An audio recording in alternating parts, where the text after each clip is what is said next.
So why do you keep losing?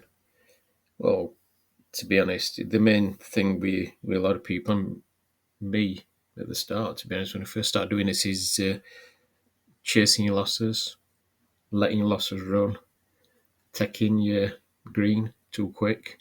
You know what I mean, jumping on it. I mean, what a lot of people do is like they'll put a certain trade in, they'll have it set in their mind what they're going to do, and then as soon as they go into green, it might be a matter of pennies, and they'll cash it in straight away because they get too excited about it. They don't want to lose.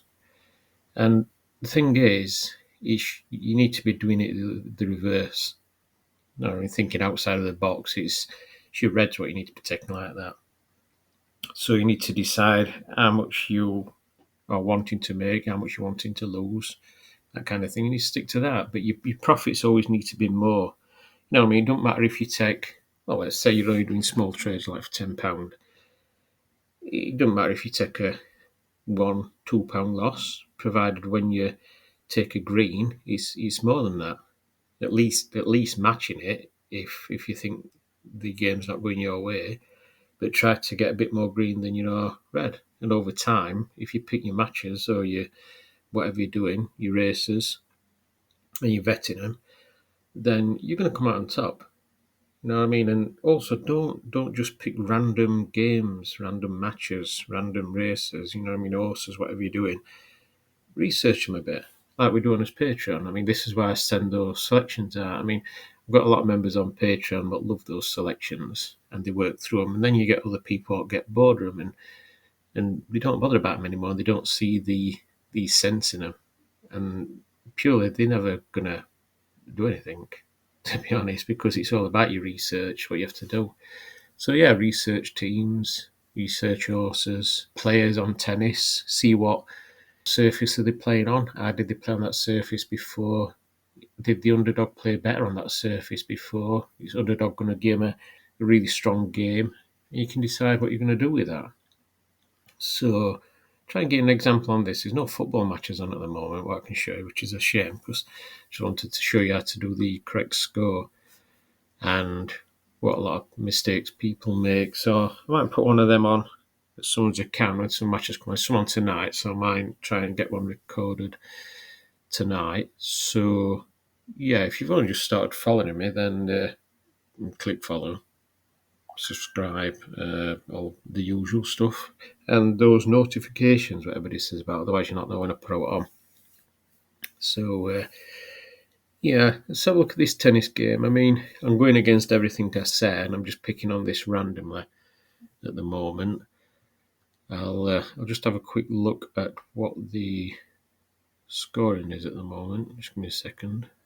Yeah, so at the moment, there's not a lot between these, to be honest, apart from we've got an obvious favourite. So I think what I'm going to do with this one is, just for this trial, is lay. So I'll change this to 10. I'll lay the favourite as they are at the moment and see if we can just scalp a little bit back out of this. Get a little bit out, probably swing trading more than not. People do argue about that all the time. Scalping is when you get in and out quite quick for a few ticks. Swing trading is when you're going for more larger swings, as they say, in market. So, but it depends how the game's playing at the time. If you're doing tennis, especially, so you can start off with one trade and it end up being another one. So, just going to see how this one goes, just for an example, and just give you a rough idea what people do. So, yeah, I'll probably pause this now and come back when we hopefully are in some kind of green so I can show you. Right, so we've had to wait a while. So what I'm going to do is I'm just going to take the money out while we're in a bit of profit, while I've got a chance, so I can show you. So I'll take that out.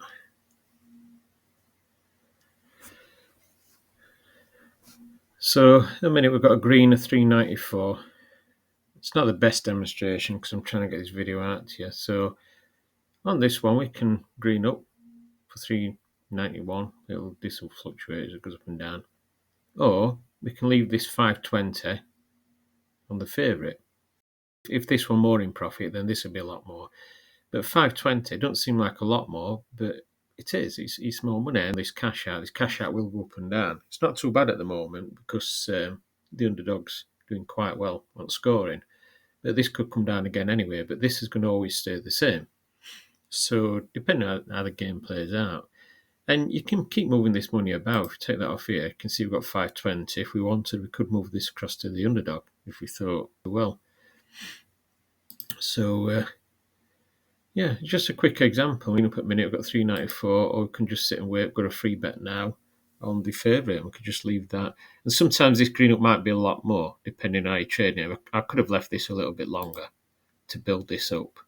And this is what people tend to do. If when this started going up and they were like £1 on it, £1.20 and £2, people get excited and click and green up straight away, which is good if you're doing a bit of scalping where you want to get in and out of market, make a bit of quick profit. That's fine. But if you wanted to do something a bit more long term, want to be leaving it while this goes up quite a lot, set yourself a percentage, what you want to do, or create yourself a free bet where you get a bit more out of it. The other thing, is I did put a bit more into this market. I built it up because I only started off with £10 trade when I realised I wanted to do £100 once, to give you a better example.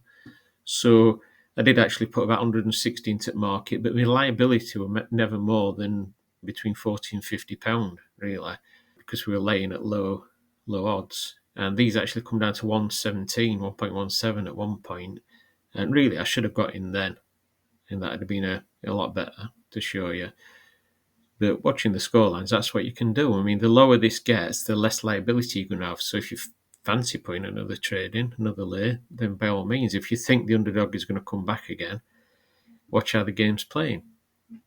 If the underdog's making breaks or whatever's happening, then yeah, if you're on tennis, then just go for whatever you think. Watch the game, how it's playing while you're having a practice. But yeah, I mean, now we're coming up to low. We've got like £4.9. We could cash out if we want now because it's a bit more. We've held out. Or we could keep on here, see how the game goes. If this comes back down again, if the favourite starts doing well and comes back down a bit more, this is going to get bigger as it is now. So you're reaching more this, and you could cash out as it gets to your £4 mark if you want to, like now. And then you're locking that profit in, and then you can wait again and see how the game plays out, and you can put a bit more back into the market again. And just use your profit. Yeah, it's just a quick example anyway. And I'll try and do a better one later on, probably on the football or something like that.